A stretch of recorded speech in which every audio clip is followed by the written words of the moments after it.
জামাই বড় নাকি বউ বড় এইটার মাধ্যমে তুমি কিন্তু আইসিটির পঞ্চম অধ্যায় অর্থাৎ প্রোগ্রামিং ভাষাটা কিন্তু শিখতে পারো। সো আজকে কিন্তু এই মজার ক্লাসটা ইবিআই ব্যাচে কিন্তু আমি নিয়েছি।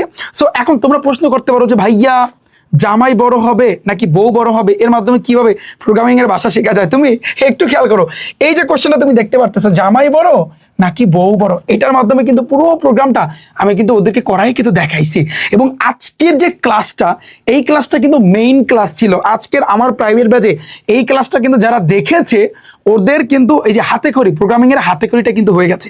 এখন যে কোনো কিছু আমি সলভ করে যদি ওদেরকে দেখাই, ওরা কিন্তু ভাইয়া সেটাই করতে পারবে। আমি তোমাদেরকে একটু দেখাই। এখন তোমরা অনেকেই বলবো যে ভাইয়া, যারা বিশেষ করে ছেলেরা আছো, যে যদি আমাদের বউ বড় হয়, তোমাদের যদি বউ বড় হয়, অর্থাৎ তোমরা যদি কোনোভাবে সিনিয়র আপু বিয়ে করো, আরে তোমাদের কপালে যে কি আছে, মানে প্রত্যেক দিন তোমার কি খাইতে হবে, প্রত্যেক দিন এই যে মাইর খাইতে হবে, যেটাকে আমরা বরিশালের ভাষায় বলি কেনু কেনু খাইতে হবে প্রত্যেক দিন, বুঝছো?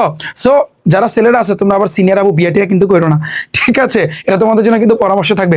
সো আজকের ক্লাসে এই জামাই বড় নাকি বউ বড় এই জিনিসটার মাধ্যমে তুমি কিন্তু এগুলো করতে পারবা যে এ ও বিয়ের মধ্যে কোনটা বড়। অথবা তুমি কিন্তু ভাই করতে পারবা, ধরো হচ্ছে কিন্তু রহিম আর করিম তারা ধরো ক্রিকেট খেললো, বা আরো একজন যেমন হচ্ছে মাহবুব, তো রহিম করিম এবং মাহবুব তারা ধরো হচ্ছে কিন্তু ক্রিকেট খেললো, এবং তাদের ভিতরে কে বেশি রান করেছে।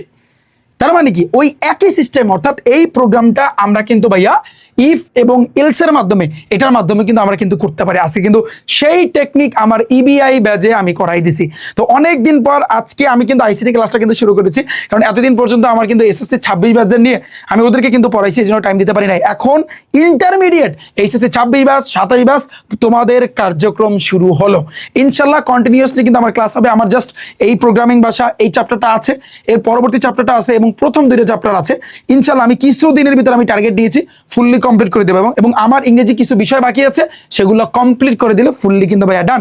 সো যারা যারা এইচএসসি 26 ব্যাচ তুমি যদি আইসিটি এবং ইংরেজি এবং বাংলাতে বেস্ট রেজাল্ট করতে চাও, তাহলে আমি বলবো আমাদের ব্যাচটা কিন্তু ভাইয়া তোমার জন্য। আমরা এমন মজা করে তোমাদেরকে শিখাই। আমাদের কিন্তু গ্রুপ আছে, ফেসবুকে গ্রুপ আছে, ইন্টারমিডিয়েটের গ্রুপ আছে, তুমি ডিসক্রিপশন বক্সে চেক করো, সেখানে আমি কিন্তু দিয়ে রাখবো। সেখানে ক্লিক করে তুমি পোস্ট করতে পারো যে রিফাত ভাইয়া আইসিটি ইংরেজি কিরকম পড়ে। এছাড়াও তুমি আমার ক্লাসগুলো কিন্তু দেখতে পারো, ইউটিউবে যাও, ইউটিউবে গিয়ে রিফাত একাডেমি লিখে সার্চ দিলে এরকম আসবে। প্লে লিস্টে একটা চাপ দিবা, কোথায়? প্লে লিস্টে চাপ দিলে একটু নিচের দিকে গেলেই কিন্তু তুমি দেখতে পারবা যে এইচএসসি আইসিটি আছে। এই যে দেখো এইচএসসি আইসিটি, এখানে কিন্তু ভাইয়া ক্লাস আছে।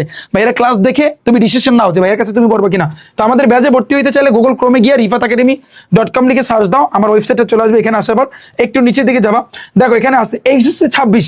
তো 26 ব্যাচ বা 27 ব্যাচ যারা আছে, জাস্ট তুমি এখানে একটা ক্লিক করবা। ক্লিক করলে দেখো ইবিআই, যারা ইংরেজি বাংলা আইসিটিতে একসাথে কিন্তু ভর্তি হতে চাও, জাস্ট এটার উপরে ক্লিক করবা।